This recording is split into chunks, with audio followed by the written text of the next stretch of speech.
It's not a problem. We could just weather the storm in the lane and be totally okay with it. Leona is still available here too for Gen.G, which is quite scary. Maybe T1 just take that away because. Yep.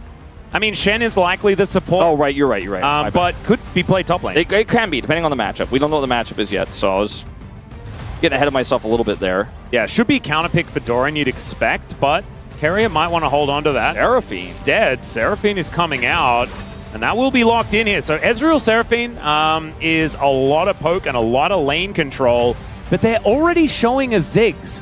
Does kind of feel like they've indexed into a lot of lane control when Gen.G have opted out of laning at all. Yeah.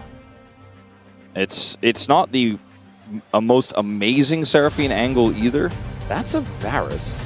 Yeah, that's a Varus. You know, it could also be Ziggs mid for Chovy, something we haven't really talked about too much or touched on, but a very flexible Varus pick until this final pick gets locked in.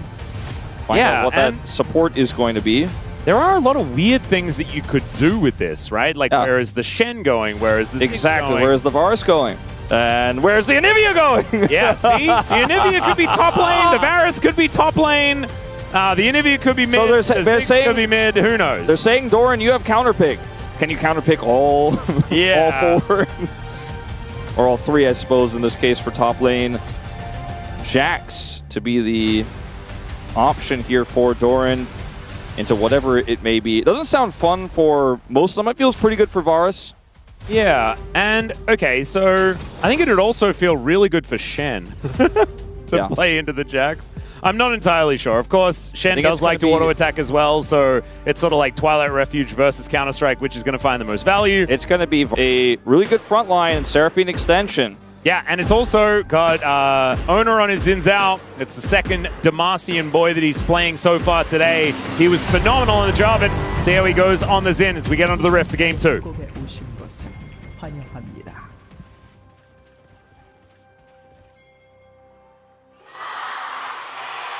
미니언들이 생성되었습니다.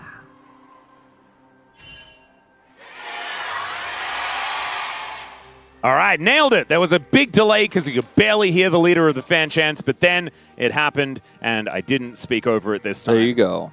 Not fired. So Doran can't play level 1 without help because Shen doesn't go to lane. He goes to the top lane to power the Varus at level 1 because Ziggs is just going to be self-sufficient, like you said, in the bottom lane.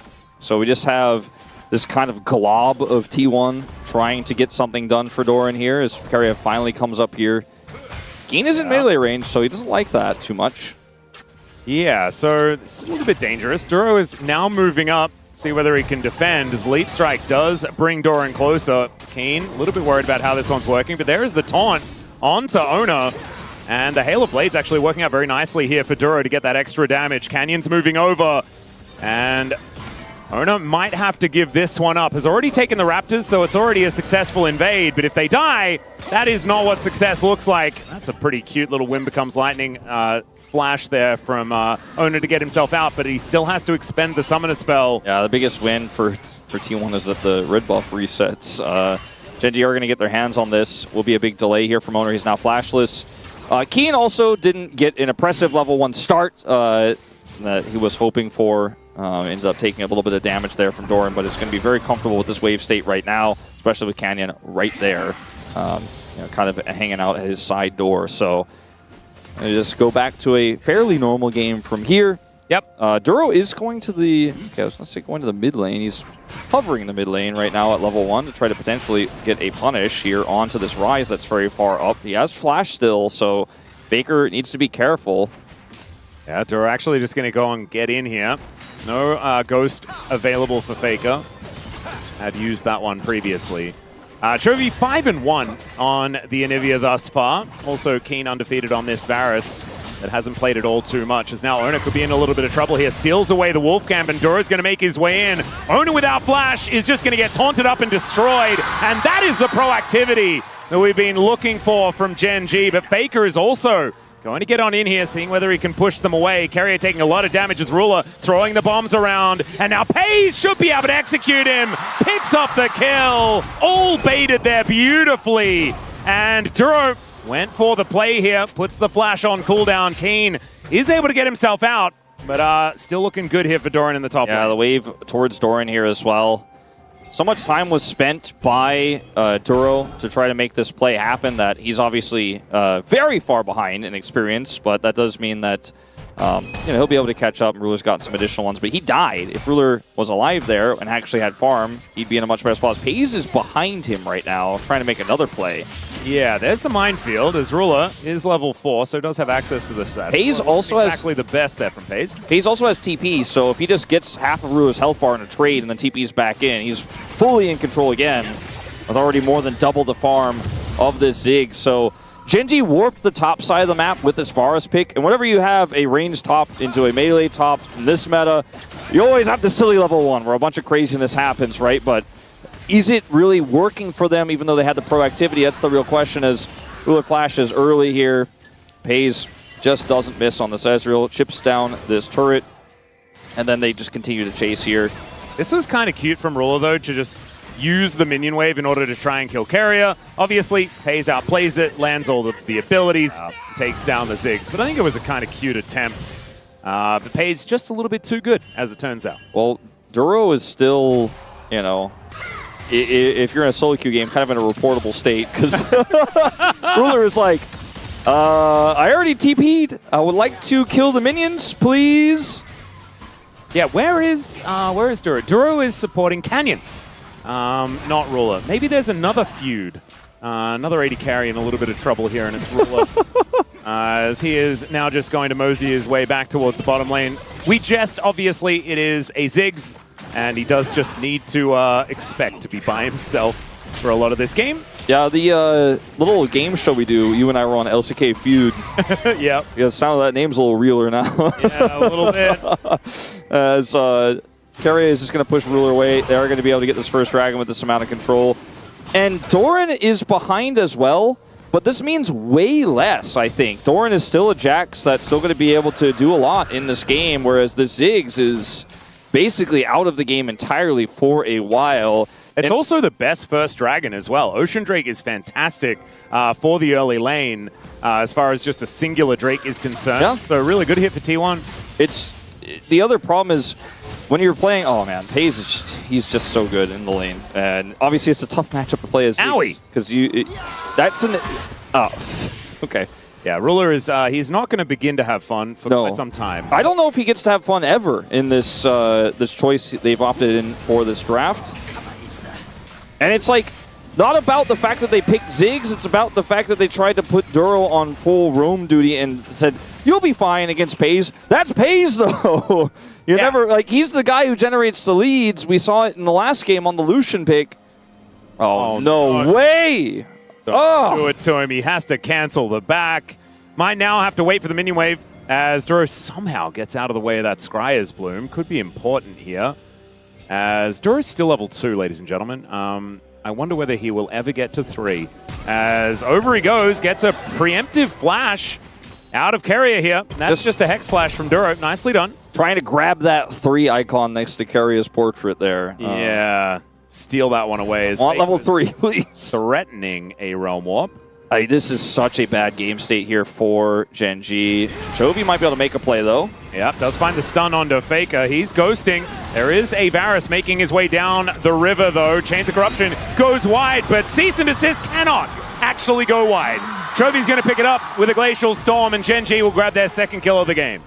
Faker, I think, just did not expect the heavy collapse there. The Crystallize was large. As Doran's going to have to try again on the back. Chovy grabs himself a plate as well. Duro hits level 3, which is the most important part. Oh my goodness. That's crazy. He has a he went up whole 50% of a level. And 50% more buttons to press? That's ridiculous. In terms of basic abilities, of course, he's got his summoners. Yeah, Faker's just up here. Chovy decides to extend this play, and Faker, there's nothing really he could do, right? I mean, he tries to Realm Warp, but it's obviously going to be interrupted because everyone on Gen.G is here. Yep. With the exception of Ruler, who didn't also add his ultimate to the mix. But now, we do have Gen.G with the gold lead here. This is still a problem in the bottom side, though. Pays got an early Sheen buy, and then he was able to get his tier afterwards. He is just so huge, and Ruler is not going to be touching turrets, talking about his passive, talking about satchels, talking about Zig, short fuse, all that is just to be trying to clear waves as best as he can.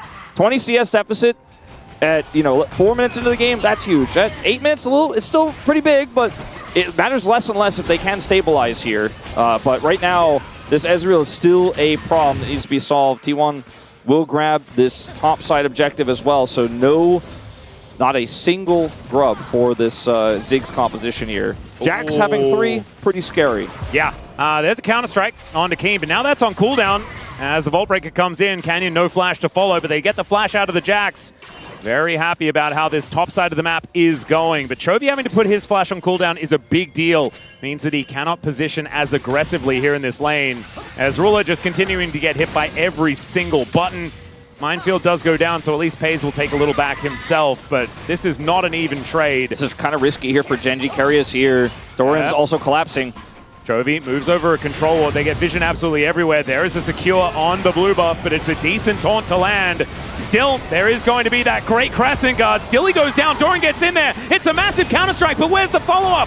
Faker is now in there, but he's put into the Glacial Storm, and Doran is put into the ground. Flash over the wall. Faker is going to get taken out. Duro misses the taunt, but it doesn't seem to really matter. The Twilight Refuge keeps him alive for a little while as now Keen has rotated over and Pays goes down. It's a triple for the Gen.G AD carry who comes from the top lane. Quadra! And just like that, we put up the frames, we get out the canvas, and a whole big tent is up here for T1. After such a controlled game 1, we are right back in the T1 circus. Now, the part of this that's the most absurd is how Faker wants to try to hide that he's coming up here, but like Chovy knows, he just walls him off, and when this Counter-Strike comes in, Faker's still high, he's still waiting. Oh, he was like Obi-Wan Kenobi in the Phantom Menace, man. He's like just watching Darth Maul fighting against Qui-Gon Jinn. And like, if Pays was gonna TP into the fight, it needed to be so much earlier, and also like into the fight. As he comes over here, tries to get the kill on the Duro, finally Carrier picks it up, and now Pays is in amongst it. And this is just a disaster. All the leads, all the advantages that Pays had, it all means nothing now. That wall was absolutely gorgeous from Chovy there as well. The Gen.G fans, they can see a game 3. It is coming. As there is the Drake secured Chemtech Soul this game as well. Not exactly the greatest of Chemtech angles, but still will be valuable. As Duro looking to try and stop Owner here, who has just permanently been counter-jungling in a game state that's been kind of weird, to be perfectly honest. They get into the Crescent Guard, or at least they try to. Keen not quite able to get a lot of value there, as Carrier just trying to play some defense. They're waiting for another Shadow Dashes. In goes Duro, but he doesn't get the taunt. Still Keen. He's able to grab his 5th of the game. Faker now trying to run away. He's got the Ghost. So running is something he's pretty good at, but the cease and desist comes down, the stun to follow up, and Carrier can do nothing to help out the play. First turret does go over to Doran, so there is something there. They put the grubs to work. We had a game 1 that was pretty low action, pretty low kills, pretty controlled by T1. Not only is this not controlled by T1, but it's a lot of aggression, it's a lot of kills early, and it's Gen.G who are massively ahead in this one as we start to crest the 12-minute mark. Another attempted, I don't want to call it a Hail Mary, but very aggressive collapse attempt. You know, we often call this an overload, but they don't have all of the tools. Like, Faker isn't here initially, and yes, with Crescent Guard, there's some wiggle room where you could buy some space, but Faker just cannot get access to this fight initially as Chovy's blocking him. He does have Realm Warp, but doesn't opt to use it. And yeah, he just walks in here, gets caught by Canyon on the flank side, and dies. As Doran at least is able to get some time with the turret, but this game is very quickly falling by the wayside here for T1. I don't want to call it early, but it is certainly a set of advantages that I did not see coming after what happened in the early game. Yeah, I would agree. Faker is now once again in a whole lot of trouble. The chain CC is coming on through as the Glacial Storm will be up again. But it's not going to be Faker dying this time around. Carrier might be in trouble though, as Owner is already over here looking to try and defend their mid laner. But the wall comes down. Owner is punched over it, so Canyon kind of saves him there momentarily. Moon becomes lightning over towards the Krugs, and Owner will be able to at least keep himself alive. Carrier does not want to ult here to save him, wants to hold on to that. Will not have to use it ultimately. like you said, because Canyon gets him over the wall, and so Carry gets to hold on to that really important encore. Doran is trying to do a thing with FaZe. Yeah, FaZe is going to show up here. Faker is there as well. Kayn is extremely dead. Mega dead, some would say. And so he is just going to have to wait with the gray screen for a little while. Chovy should be able to get the cross-map play, though, as this wave is also going to get wiped out. So not a whole lot extra that can be got, but Keen, that was a big shutdown that they managed to claim. Yeah, they grabbed it to FaZe as well. So, you know, he has been the one who's the big lead here for T1. Now he is an even larger one over his counterpart of Ruler in the bottom lane, but that alone is not necessarily going to be enough here for T1. And they need to get a little bit of extra time inside. The fact that they were able to pick up an early Dragon is really important, and it gives them a lot of extra space and time in this game. It is Chemtech Soul. It's not Hextech or Inferno or anything like that crazy in this game, but still does allow them to kind of slow the game down. Any moment that Doran can spin in the side like this with 3 grubs is massive for T1. Yeah, and this gold lead is going to really disappear. As now Faker is also probably going to disappear. Canyon's going to show up, does manage to get the kill. I thought maybe he just grabbed himself an assist. That doesn't happen, but the turret is going to fall down towards that bottom side. It's like play-ins. Everyone's trying to kill Faker, except they're actually doing it. Because this isn't play-ins. This is, even though it looks like an MSI stage, it's just Gen.G's homestand. They're the home team. And Faker's dying a lot in this one. He is. This time, though, they are actually making the cross-map work. You know, Doran able to take down turrets all over the map here. And so T1 keeping themselves somewhat competitive when it comes to the gold, despite the 10-to-4 kill ratio, which is not fantastic. I mean, it's Vi and Varus that have the money for the most part. I mean, Chovy has a lot of farm money, right? Because he has the lead over a Faker who has not really spent much time outside of the Death Chamber in this game. Yeah. So his lead is over Faker, but it's not like he's sitting on piles of money. He is pretty fed in this game. But I think the core for T1 is trying to get some punishes, get some of these shutdowns if you can, and especially if you get onto Faker, because this actualizer feels like it's never going to be built this game if something doesn't change. Oh, yeah. That is going to be a teleport to the mid lane here from Chovy as well. He was shadowing to make sure that Keen could get that turret. It was actually a very cute play. True Shot Barrage is not going to connect onto too much here as it sails towards the top side of the map, and the Rift Herald should be claimed here by Gen.G. We do have 10 seconds on this next Dragon, but it's not soul point for anyone just yet as we've traded the first couple of Drakes. Does put it in a kind of awkward spot. See exactly how highly it's going to be prioritized on either side as the Rift Herald does go over to Gen.G, and T1 moves straight into this Dragon Pit. Now not wasting any time at all to make sure they can grab the answering objective, and there it is, secured here by Ono. I don't think they can defend this mid turret at all. They were rushing back towards it after taking the Dragon down, but instead they're just going to send Doran into the sides and let this turret go. Just too much pressure here by Gen.G, especially with Canyon here. He's even going to get an additional charge. Gen.G were able to maximize value, knowing that a contest for T1 would have been an opportunity for an engage from Canyon.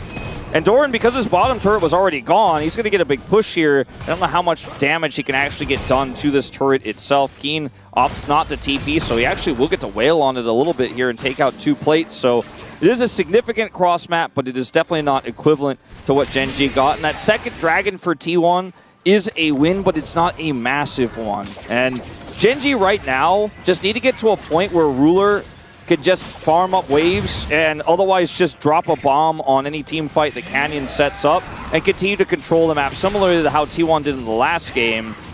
And they should be in a pretty smooth position in this game because they just want to make sure FaZe doesn't get to pop off. His 2 items came through quickly. At the second, not transformed here because of the lead he has, but he will have it soon. And then T1 can try to set up some tricky plays. Like, they have a lot of flashes here. Yep.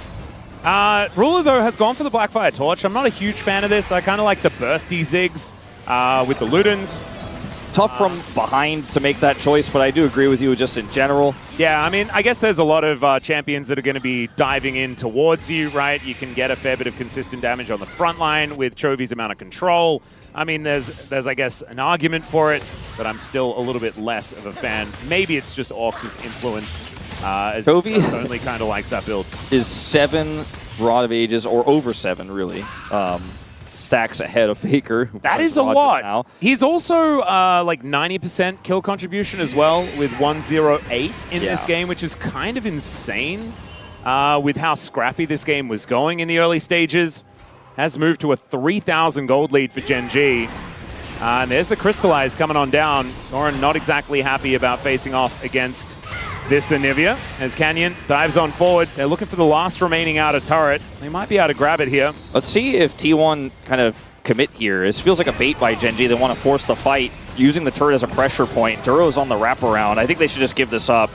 I think, you know, early game T1 might have been looking for a fight there, but I think in this game state, you just have to be sad and walk away as that turret goes down, as it's more about the pressure it implies that needs to be respected here from Gen.G. Keria. Oh, he sensed the play. Yeah, the flash taunt was ready there, and he just was not going to opt into any of that shenaniganry. Yep, I like it. Would have like it kind of looks silly, right? But it's so hard to react to a taunt flash that it's respectful. It's respectful. Yeah. You just have to like see the potential and get the heck out of there. And if you are the Seraphine, it can be very dangerous. It's now Duro just going to be able to get himself out. It is going to be the flash over from Ona, who does find the wind becomes lightning onto Chovy. True Shot Barrage connects as well.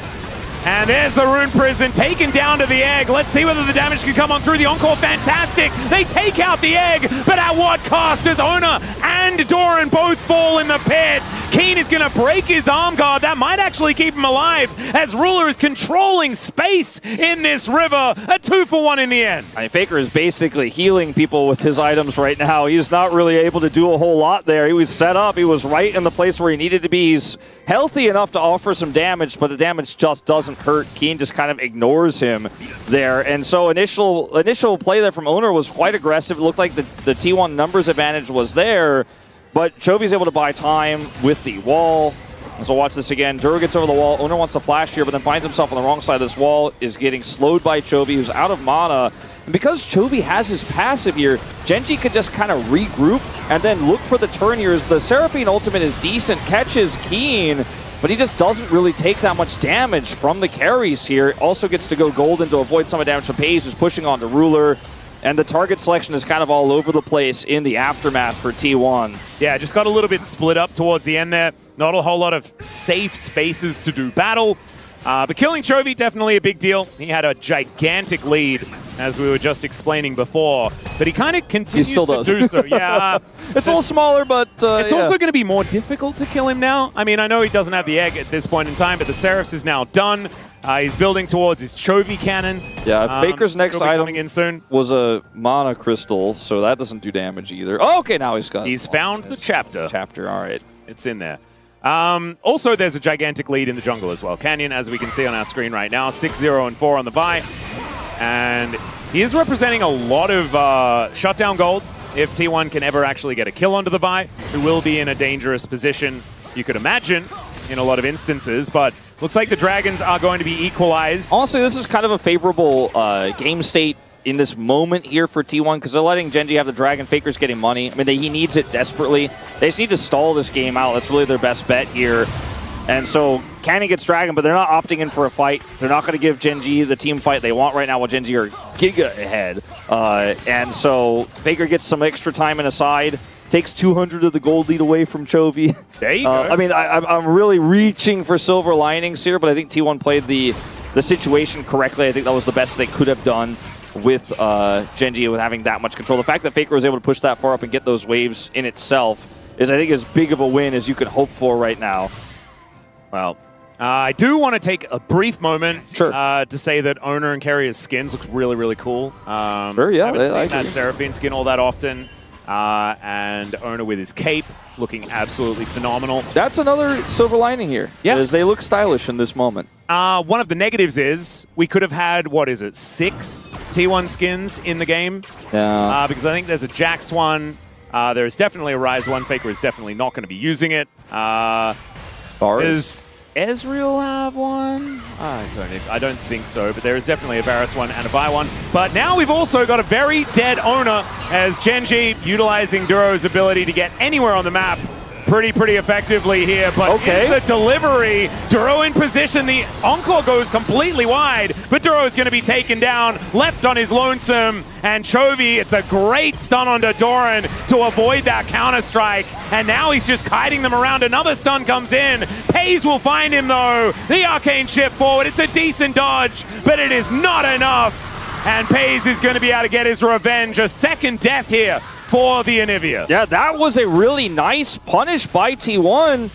And Gen.G with the Varus in the bottom lane with no TP, just weren't able to support where they were positioned on the map there on the top lane. And T1 do get a nice punish here. Some money, again, over to these carries.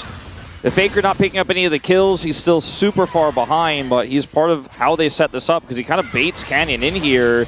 And this play is pretty disrespectful, right? The bomb comes through, owner dies, but now there's enough time bought here for T1 to come over. The Realm Warp allows the chase. Even though the Seraphine ultimate leaves a little bit to be desired here, allows Canyon to get away, it's still going to be a huge win for T1 because there's no way to peel here for Chovy. Chovy plays as best he can, repeatedly putting his ultimate down, gets the stun here on the Doran's approach, but FaZe is just going to keep E-ing forward. Will take Chovy out, even true shots, because he is... He knows Chovy is really, really ahead, and maybe didn't even trust his own damage there. All right, cease and desist does come down here. Mega Inferno Bomb is going to push back the Jax, and he just blows up. Chovy able to grab himself an assist, which I wasn't actually assuming was going to happen. Cross Very map, nicely done. Not too impactful here. Duro is going to be able to get away just fine. Doesn't need to flash. T1's bottom side are doing really well, Wolf. Yes. Having a look at this game, it's very lopsided. As the three members of Gen.G on the top side feeling fantastic and asking what the hell happened on the bottom side of the map. Well, it goes back to the very early game, right, where we were like, okay, Doran's deficit means less. Yeah, and I mean, it was a full sacrifice, wasn't it? The rest of the game became a little bit wonky, and Keen got a quadra kill, and so the lead is way bigger for Keen than it was when we were having that conversation earlier. But the same sort of top versus bottom rules do apply here with the 4 kills that FaZe has picked up in total, the control of the lane he had early. Which one is going to matter more is the question. I think you could make an argument that the Jax is still very relevant 2,000 gold down because he could, he could look for a leap into a flash, into a prio target. But Chovy has his passive, right? Like, it's very difficult to burst him down. The Vi is good for peel. It's hard for Jax to actually close the gap here. And one of the biggest problems, we're talking about top versus bottom, is you forget to talk about mid. It's not about Chovy's lead as much as it's about Faker's deficit. He is just not able to do damage, and he won't be doing damage for so long in this game. He's just a full Chovy cannon behind. Yeah. Which is kind of insane. Like, it's crazy how little Rise does when you're this far behind in a game like this. Like, he needs just so much time, which is why we just keep watching him clearing waves, clearing waves, clearing waves, because that's all he can do, and he needs to be doing that only. And basically, all of T1 just needs to deny objectives while Faker gets money. Getting a proactive catch there, when Canyon overextended earlier, is a bonus. Definitely feels nice, but it's tougher to pull off. Well, Megacone is going to be saving Doran here for the moment, as the rest of T1 are going to be pushing through towards the top side. They know that Canyon isn't there. It's a lot of damage represented as he just vault breaks to get out of the way of T1. Setting up these brushes, though, is a really great way to punish, especially when they're waiting for this Drake to spawn. It is going to come up now. Keen is in the area, doesn't have his teleport up and available. Doran back again once more, but has to move towards the mid lane as the rest of T1. I think they'd like to move towards Soul Point. But Gen.G, I think, will have a fair bit of control in that department, are actually looking towards the Baron instead right now. All right. They have cleared this vision up, and we're looking at a Anivia who's on 3 items and can help do this Baron very quickly with the Fed Varus. So T1 now kind of have to scramble to look for any way to check this Baron and to be able to constantly make sure they have vision on where Gen.G are. Right now, they know they're on the bottom side of the map. They know they're on that dragon. The fact that Doran has TP is really valuable here because he can continue to be on the opposite side of the map of that objective and be side laning. And he's really the only thing in T1 that can pull Gen.G around the map a little bit here. As T1 are also going to get this scuttle, which is actually pretty huge to be able to get way more information. So can slow this game down a little bit. Rod's about to complete. I know it's a late one here for Faker, and he's still going to be very far behind in experience, but it pushes him much closer to 16. He's not that far away from hitting that critical breakpoint. He'll be very close to Chovy as far as levels are concerned because he is about to ding that level 16. Only half a level behind now. The Rod value later on in the game feels amazing if you're not if the game isn't donezo, if you're transforming at 28 minutes, but he is just a few minion waves away from actually hitting that spike. In terms of getting the actualizer and the big damage. We're still a little bit further away, but if they can deny Baron until he gets it, you know, Paze is on 3 items now. Doran still able to pull Gen.G around the map a little bit. There's still a way back in here, absolutely, for T1. But Gen.G, the ball is in their court right now. They have full control over the map, but they're the ones who are going to make the decisions here as T1 scramble to try to get that 3rd item for Faker. Yeah, and speaking of 3rd items, both Keen and Ruler just completed their Void Staves. Feeling very good about the state of the game right now with their extra magic resist that they've built for themselves. T1, not with really a true tank to be seen in this composition. And Doran, if he wants to build a pseudo-tanky item, it's probably a Zhonya's, right? So that is not representing very much more magic resist. It's only these Merc Treads that have been built up by a couple of the players that is really keeping them alive against all this magic damage out of Gen.G. Because I was going to criticize Keen for going towards this heavily AP build, but then, I mean, who's going to be building tanky stats on T1? I do think that the way they've set up these lanes, where they're putting Doran bottom side, as you can see here, is definitely the correct way to do it for T1. Faker doesn't have TP, he needs to be near the Baron. And he is just getting wave after wave. They have a lot of vision to support him because they're playing all through topside. So he has, unlike the time where he got caught last game, so many resources towards his side of the map where the Baron is so that he can continue to farm. And T1 are in a deficit, but they're doing everything right to get a potential comeback window in this game. Yeah, Gen.G are doing a great job just trying to play around what T1 are doing here. I think that this tug-of-war is really beautifully done. Because Gen.G trying to push their advantage, T1 denying it, but neither team really giving much of an inch. But right now, with Gen.G's added power that they have, a 4,000 gold lead is nothing to scoff at. They have that soul point, and they're on the Baron here. It will need to be a turn, as it is spotted. This Baron pretty dangerous. This True Shot Barrage over the top as well is going to land onto 2. Ruler and Keen taking a lot of damage here. They do need to be careful. Look at that wall, plus the Glacial Storm and the 2-man stun. Still, T1 are going to be able to walk over it. Duro taking a lot of damage. And there is the Encore Flash. But Canyon able to get himself out of the way. They get themselves the Crab, but Canyon going to go down to the GA so early. And in goes Chovy, trying to be in the Crescent Guard to make something happen. Canyon should get taken down here. It's Paze that gets the shutdown. Keen goes gold, and Owner is over the Glacial Storm and out of trouble as it's a double for Paze. At full health, he's going to pick up the 3rd one as well. And Ruler not going to be able to do anything about this other than kill Carrier from half health. And let's see if he can get out of this one. I don't think so. Nice try with the satchel, but Doran is just going to slap him on the back of the head. And down he goes, and now it's T1's Baron. T1 incredibly patient in this game.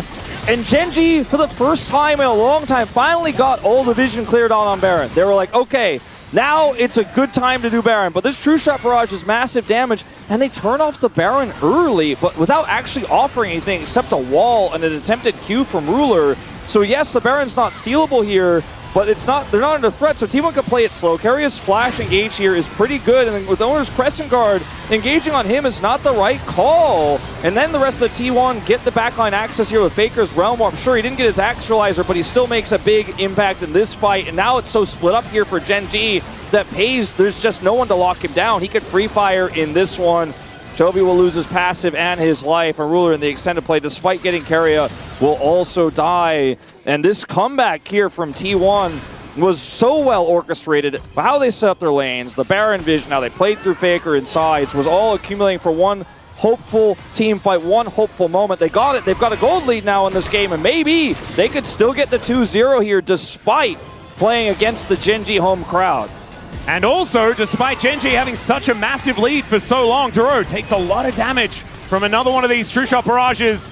And we're seeing the power of this Ezreal that has been a big problem all week long. Canyon looks for the angle towards Paze, Mega Inferno Bomb. Can they kill him? That's the question. And the answer, ladies and gentlemen, is no, not yet. As down goes Canyon first. Crescent Guard for Owner, and T1's War Machine is rolling over Gen.G. It looks like that 2-0 you were talking about is a little more imminent than we even expected. Yeah, they're just going to push this bottom lane where everybody's here. They've got the wave, they've got Baron, and Gen.G could not hold on to the lead. They had such an advantage. Keen got a quadra kill in the early game. Faker was 2,500 gold behind, but it just doesn't matter. They bide their time, they play a slow control game, and on the Baron, the objective that matters, they get the win. They get another win on the bottom.